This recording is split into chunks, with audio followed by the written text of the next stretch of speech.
At 11,000 meters, the $200 million private jet belonging to Vivian Prescott began to tear itself apart. A long panel of composite skin ripped away from the crown of the fuselage and slammed into the tail, and the cabin lost pressure in a single violent breath while the hydraulic pressure gauges dropped toward zero.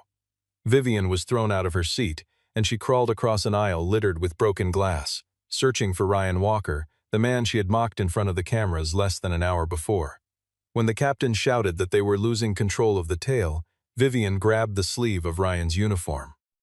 He looked at her without anger and said only that he had warned her, and that now she needed to do exactly what he told her. The story did not begin with an explanation of what had gone wrong. It began with a sound, a deep crack that rolled through the crown of the aircraft like distant thunder. The whole fuselage shuddered. A ceiling panel dropped onto the conference table and shattered the champagne glasses the board members had just lifted in celebration. Oxygen masks dropped from the ceiling on their own.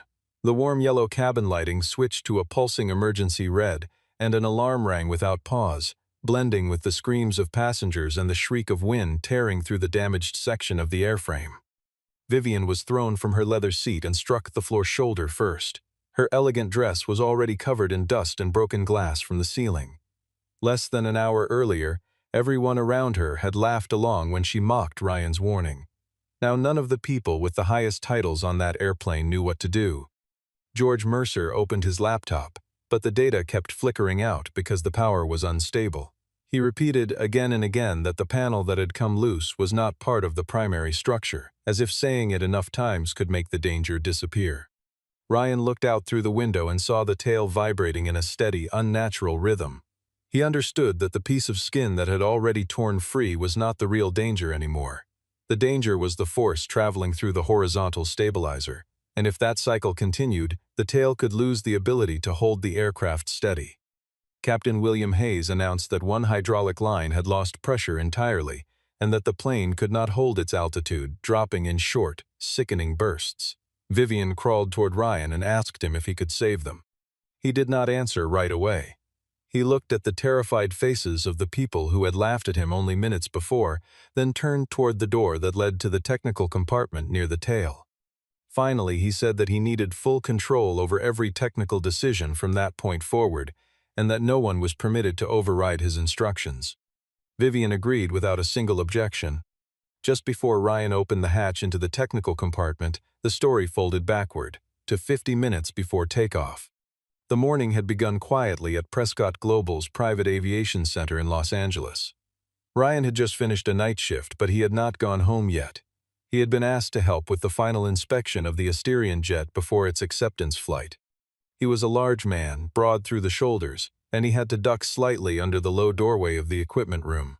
His technician's uniform fit his frame well, though the fabric had faded at the elbows and collar from years of wear. Ryan was not a talker. When a young technician dropped a toolbox, Ryan knelt down and helped gather the scattered parts without a word of blame. When he noticed a bolt sitting in the wrong tray, he simply checked it again instead of assuming carelessness.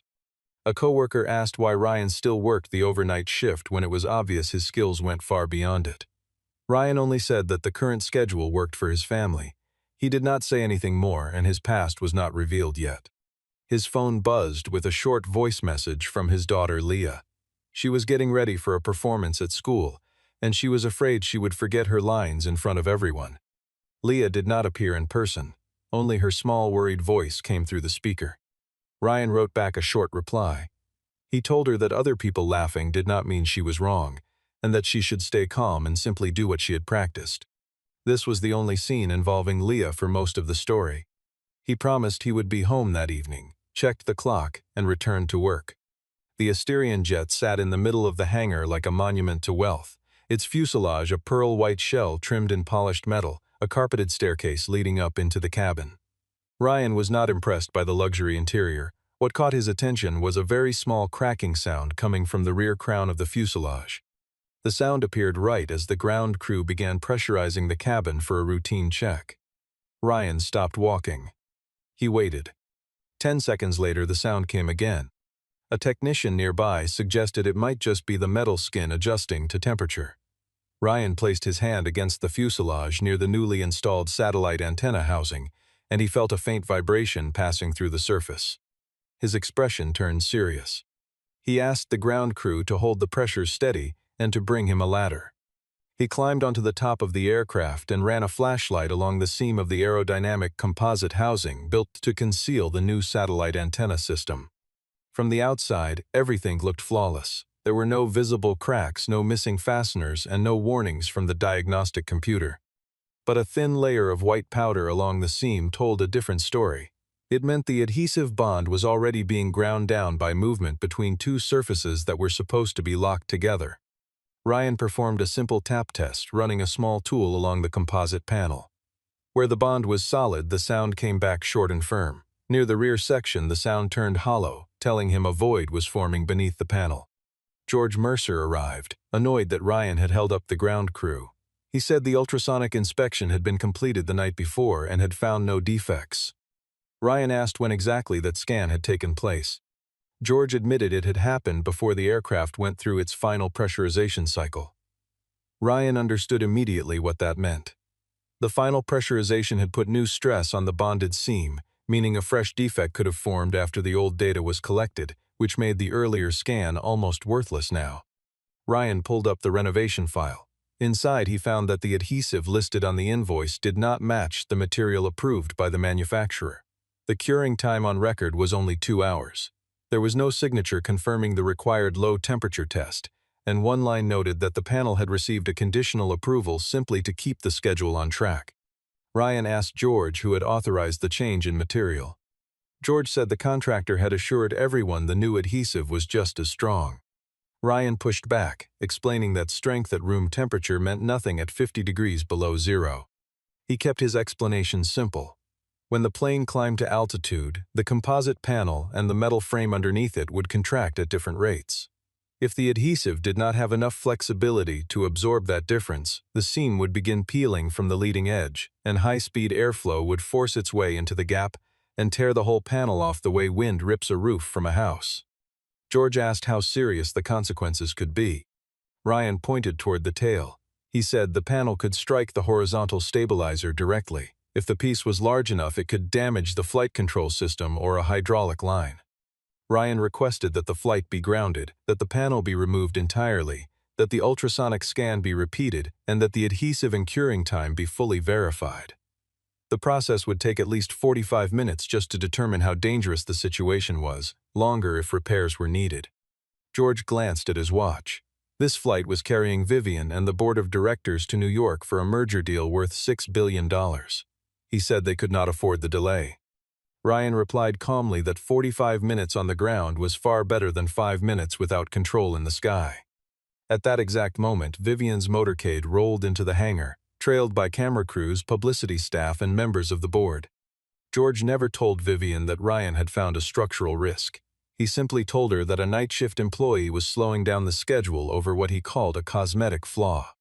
Vivian stepped into the hangar under bright lights and rolling cameras. She wore an emerald green dress with a plunging neckline beneath a tailored cream blazer, her chestnut hair falling in soft natural waves. Every detail of her appearance projected power, confidence, and control.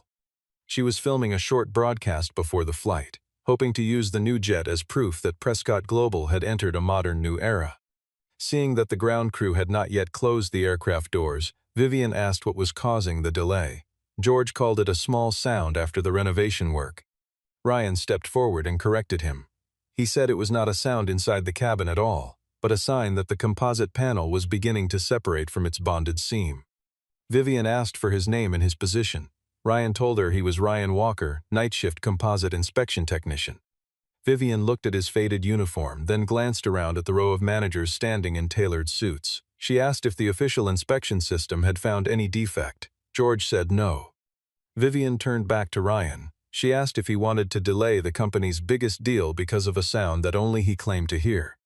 Ryan tried to present the material records, the curing time, and the skipped temperature test. Vivian did not read any of it. In front of the board and the cameras, she laughed. She said their top engineering team had already inspected the aircraft and that she could not cancel a flight worth billions of dollars because a night shift employee heard a few taps. A few of the directors laughed along with her. She added that perhaps he should focus on checking his own bolts and let people with real authority decide whether the aircraft was safe. Ryan did not raise his voice. His calm made the humiliation land even harder. He looked directly at George and asked that his warning be documented in an official record. George hesitated. Signing the record would be an admission that he had received a warning. Refusing could push Ryan to report it directly to the aviation authority and guarantee the flight would be grounded anyway. In the end, George signed a statement confirming he had received the warning, but he classified the risk level as low. Ryan said only that he hoped George was right. Vivian assumed this was surrender. She turned back to the cameras and continued her broadcast, unaware that every second of the laughter and every word of the warning had already been recorded. Captain Hayes read the signed warning and asked to speak with Ryan alone before the aircraft left the hangar. William did not mock Ryan. He asked how confident Ryan was that the panel would fail. Ryan did not invent a false number. He said he could not know for certain without removing the panel, but the signs were serious enough that the aircraft should stay on the ground. William explained that the technical certification had already been signed by George, and that without new data he could not unilaterally declare the aircraft unfit without support from maintenance. Still, William decided to take careful precautions. He would avoid rapid acceleration, monitor vibration in the tail section closely, reduce speed immediately if anything unusual appeared, and keep an alternate airport ready during the early part of the flight. Standard procedure required a technician to remain on board after any major renovation to monitor the aircraft systems. George planned to send a junior technician, but Ryan knew that young man would not understand the mechanics of delamination or recognize the earliest warning signs. Ryan agreed to fly. His decision needed to be clear so that he would never look irresponsible. He had already submitted his warning in writing. He did not have final authority to cancel the flight. The plane would take off with or without him aboard. His presence was simply the best chance to detect danger early and protect everyone on the flight. He carried a handheld vibration meter, a flashlight, a schematic of the tail systems, a basic toolkit, and a safety harness meant for the technical compartment. Before boarding, he listened one more time to Leah's message. She said she would try to walk onto the stage even though she was afraid of being laughed at. Ryan did not call her back, not wanting to worry her further. He only sent a short message wishing her good luck. Vivian walked past him and said that once they landed in New York, he would need to write a full explanation for disrupting her event. Ryan replied that after they landed he would write whatever she asked. Vivian heard defiance in the sentence, but she did not notice that he had deliberately emphasized the words after they landed. George also boarded the flight to oversee the acceptance process and to prove that Ryan had overreacted. The aircraft pulled out of the hangar and taxied toward the runway. Ryan sat near the service area close to the tail, far from the executive cabin, a small detail that underlined the difference in status between them. Vivian and the board surrounded by luxury at the front, Ryan seated beside an electrical panel and emergency equipment at the rear. As the plane accelerated, Ryan placed his hand against the cabin wall. For the first few seconds, he felt nothing unusual. The takeoff was smooth and flawless. George looked at Ryan with a satisfied expression. The first 20 minutes of the flight passed without incident. In the executive cabin, Vivian and the board opened champagne, and a large screen connected them to investors waiting in New York. Vivian prepared to speak about the future of Prescott Global, using the new jet itself as a symbol of her leadership. Meanwhile, Ryan watched the vibration meter closely. The first small peak disappeared, then returned with slightly higher intensity. The cycle repeated every time the aircraft accelerated. He checked the main system readout, and it still reported everything within normal limits. That did not reassure him. The main system was designed to catch large structural deformation, while the outer skin could begin separating long before it produced enough force to trigger an alarm. Ryan set a cup of water on a metal surface. Small ripples formed on the surface, then flattened. As the aircraft gained more speed, the ripples returned faster. Ryan called the cockpit and asked them to stop climbing. William held the current altitude and reduced speed slightly. George objected, arguing that a handheld meter was not precise enough, and that slowing down could delay the flight further. Ryan asked George why the low temperature test had been skipped in the first place. George avoided the question, insisting only that the contractor had guaranteed the material was safe. Outside the aircraft, the temperature dropped to nearly 50 degrees below zero. The adhesive beneath the composite panel began hardening and turning brittle, while the metal frame contracted at a different rate. A tiny gap opened along the leading edge. High-speed air forced its way into that gap. No one in the cabin could see it happening. Ryan only heard a small cracking sound travel through the fuselage. He stood up immediately. At that same moment, Vivian began her live broadcast, telling investors that the Asterion proved Prescott Global no longer bowed to old limitations. The line landed with bitter irony. Ryan called William and told him to slow down immediately, without asking for a reason. William pulled back on engine power. But the delamination had already begun. A crack raced along the underside of the panel, accelerating like a zipper being pulled open in reverse. Inside the cabin, a ceiling panel shuddered. Vivian stopped mid-sentence. George looked around but tried to stay composed, calling it nothing more than mild turbulence. Ryan knew it was not turbulence. He looked up toward the ceiling. The first explosion of sound tore through the cabin. The entire fuselage jolted violently to one side. The video connection dropped instantly. The champagne glass in Vivian's hand fell and shattered on the floor. A section of composite skin more than 2 meters long ripped completely away from the crown of the fuselage. It spun in the airflow before slamming into the left side of the horizontal stabilizer. The impact shattered the protective housing around an actuator assembly and damaged a secondary hydraulic line. In the cockpit, the hydraulic warning light turned red, the horizontal stabilizer responded sluggishly, and the aircraft began dropping in short, jarring bursts as the captain fought to hold altitude. In the cabin, decorative panels tore free from the ceiling, luggage spilled from the overhead bins, the lights flickered, the ventilation system screamed, and cabin pressure began falling as the damaged antenna housing let outside air rush in. Oxygen masks dropped down. Vivian was thrown from her seat. Her shoulder struck the edge of a table, and her expensive dress tore slightly at the knee as she crawled for something to hold onto.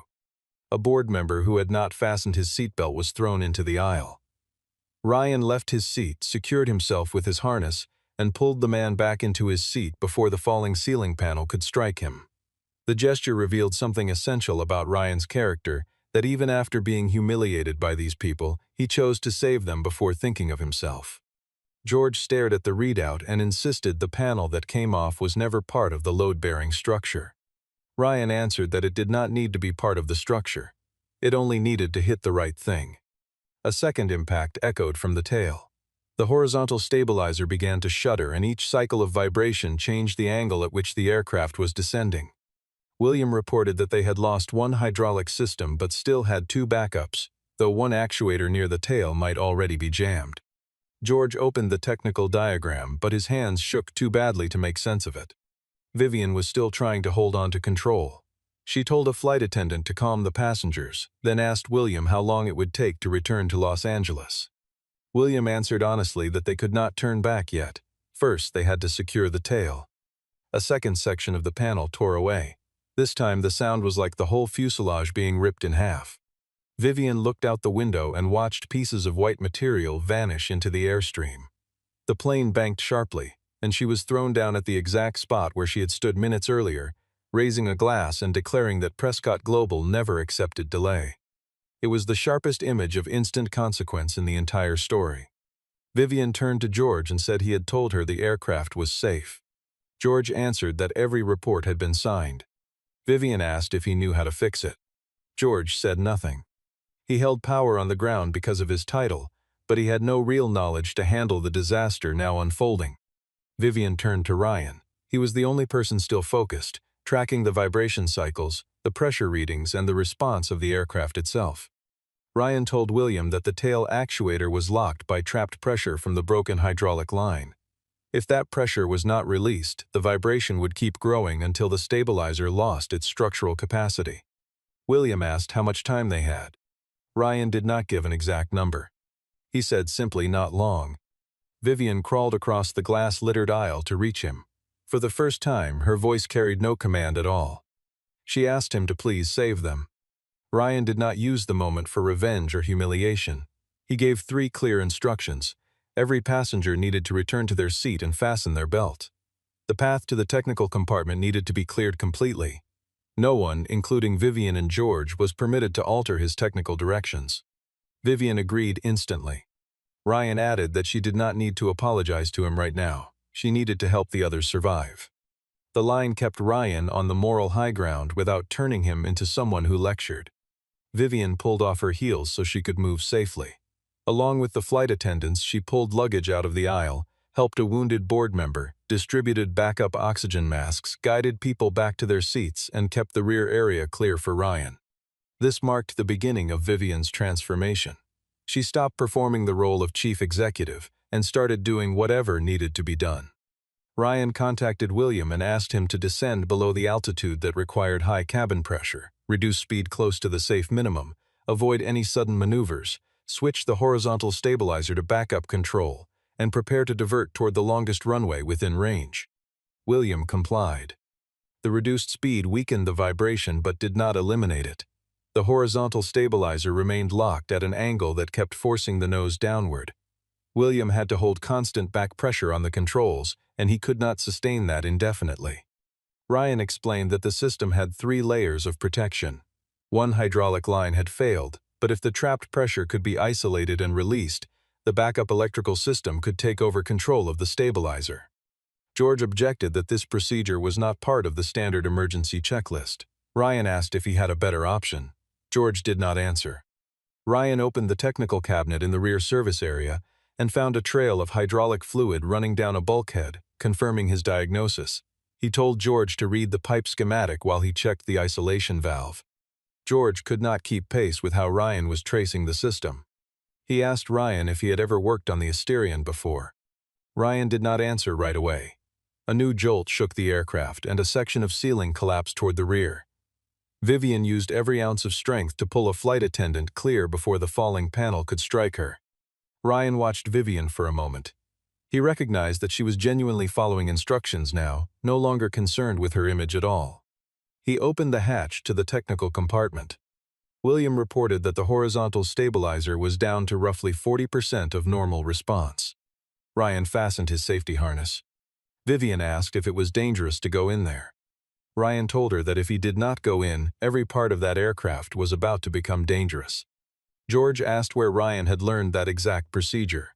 Ryan gave a brief version of his past. He had once worked as a structural failure analysis engineer for the manufacturer of the Asterion jet. He had taken part in an investigation involving a skin panel separation during flight testing years earlier. That incident never caused an accident because it was caught early, but it taught him exactly how composite fragments could threaten the systems near the tail. He had also helped design the procedure for isolating an actuator during a single hydraulic failure. George asked why someone with that background would work a night shift maintenance job. Ryan kept it simple. He said his wife had died and his daughter needed a father at home far more than she needed a fancy title on a business card. The truth silenced Vivian. She had judged Ryan entirely based on a uniform and a job title. Ryan crawled into the technical compartment. Inside, hydraulic fluid coated the walls. Wiring bundles shook violently, the temperature ran higher than the cabin, the space was too tight to turn around in, and every time the aircraft pitched, his body was thrown forward. He found the ruptured hydraulic line. The main system had already closed a safety valve, but pressure was trapped on the actuator side, holding the stabilizer at the wrong angle. Ryan needed to complete 3 steps.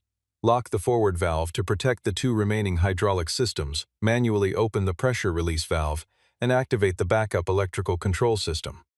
If the wrong valve was opened, the pressure in the still functioning system could bleed out entirely, costing them the flaps, the brakes, and their remaining control authority. Ryan asked George to read the pipe codes aloud. George kept making mistakes because the numbers on the diagram no longer matched the wiring changes made during the renovation. Ryan realized the contractor had rerouted a bundle of cables to install the conference cabin but had never fully updated the schematic. That made the task even more dangerous. He asked George who had approved the change in material and the skipped low-temperature test. Under the pressure of the moment, George confessed. The contractor had once asked for an extra day. George had told Vivian the flight might be delayed. Vivian had told him she would not accept any excuse that pushed back the signing ceremony. Afraid of losing his position, George had allowed the fast-curing adhesive to be used and had signed off on a temperature test that was never actually performed. Vivian heard all of it through the intercom. George tried to shift blame, saying she had pressured him into it. Vivian did not deny it. She understood that she had never directly told George to falsify a record, but the culture she had built had convinced him that hiding danger was safer than telling her the truth. Ryan cut the argument short. He said everyone could decide who was responsible after they were safely on the ground. He found the correct valve. It was jammed by trapped pressure. Ryan had to reach his arm past a section of equipment that was hot and shaking violently. Vivian stayed on the intercom, warning him each time the aircraft shifted so that he would not be thrown into the metal frame. Ryan pulled at the valve. It did not move. William reported he could not hold back pressure on the controls much longer. The aircraft was losing altitude faster. Ryan used a metal tool as a lever. The valve began to turn. A new explosion sounded above them. The last section of the outer panel tore free from the fuselage, and the main satellite antenna lost its signal entirely. Contact with the ground became unreliable. Ryan pulled one final time. The valve opened. Trapped pressure released. The horizontal stabilizer settled back closer to its neutral position. William felt the control column lighten in his hands. He reported that he had regained most of his control. But a new problem remained. The aircraft could no longer use the full range of its flaps. One braking system had lost pressure entirely, and the tail could not withstand high speed for long. They could fly. But landing was about to become more dangerous than everything they had just survived. William turned the aircraft toward Edwards Air Force Base. Air traffic control cleared them immediately for an emergency landing, and fire trucks and rescue crews moved into position along the runway.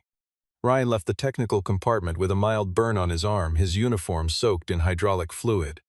Vivian wanted to call a medic to care for him, but Ryan said there was no time yet. He needed to stay near the cockpit to monitor how the tail responded. Ryan and William built the landing plan together. They would not use the full flap range. They would keep their speed higher than normal to avoid losing lift.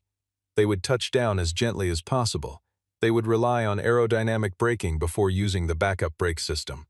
And they would not attempt a go-around if the approach was imperfect, because the tail could not survive another hard pull of power. This left no room for a second chance. In the cabin, Vivian sat among the passengers instead of returning to her private seat. She helped secure loose objects, checked seatbelts, and held the hand of an injured staff member. George sat quietly, aware that his career might already be finished. Still, Ryan asked him to keep monitoring hydraulic pressure, and George continued to help until everyone was safe. Vivian told Ryan over the intercom that she was sorry. Ryan answered that she should not use this moment to apologize to him. She needed to make sure everyone was ready. It was a better choice than a premature scene of forgiveness. The aircraft began its descent. Crosswinds at Edwards were stronger than expected, and William had to angle the nose slightly to compensate, though any large correction risked reigniting the vibration in the tail. Ryan watched the vibration meter and gave a steady stream of guidance: reduce the angle, hold the speed, avoid quick corrections, wait for the shaking to settle before adjusting again. The runway appeared ahead. William lowered the landing gear. The indicator for the left gear lagged behind the other two, and for several seconds no one knew whether it had locked into place. Ryan suggested a light shift and wait to test it. The final light turned green. The aircraft crossed the start of the runway at high speed.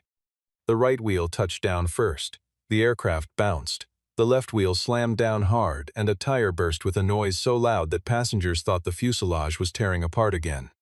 William held the nose straight. Ryan told them to hold off on the main brakes. They let air resistance slow the aircraft first, then engaged the backup brakes in careful pulses to avoid losing what little pressure remained. White smoke rose along both sides of the windows. The aircraft drifted off the center line. The left wingtip dipped, coming within a short distance of the pavement. William used uneven reverse thrust to pull the aircraft back on course. Finally, the Asterion jet came to a stop near the end of the runway. For several seconds, no one spoke. Then crying and sighs of relief broke out across the cabin. Ryan did not celebrate. He checked for fire or fuel leaks, then called for an orderly evacuation. Vivian stepped down and looked back at the aircraft worth $200 million, its crown stripped of large sections, its tail badly damaged, hydraulic fluid streaked along the rear fuselage, the luxurious interior nearly destroyed. She watched Ryan step off last, still holding the vibration meter that had detected what every other system on that aircraft had missed.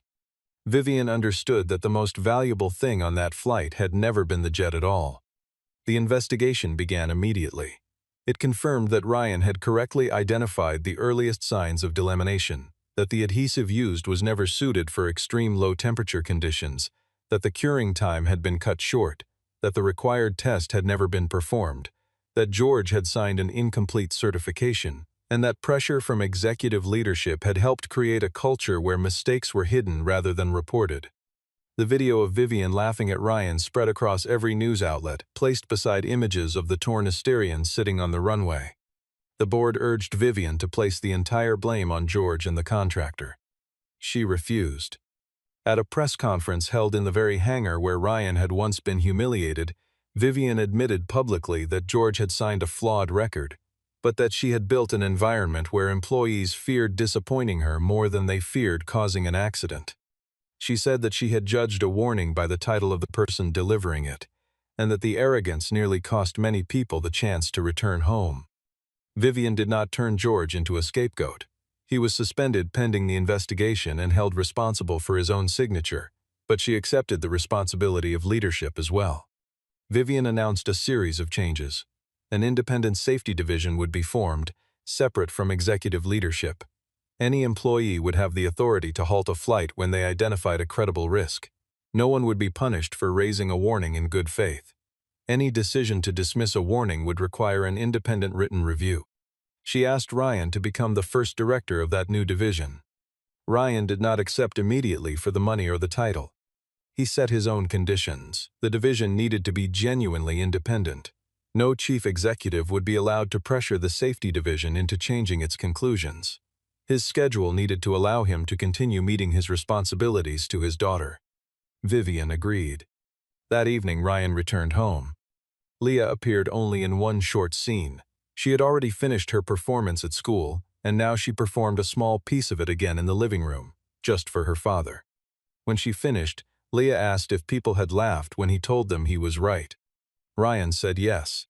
She asked if he had stayed silent. Ryan smiled and said no. He looked at his phone, which showed a notification about the new safety policy at Prescott Global. And this time, he said, they had learned how to listen. The $200 million jet could be repaired or replaced. But a company that teaches the people who see danger to stay afraid of speaking up will not just lose an aircraft. Sooner or later, it will lose everything.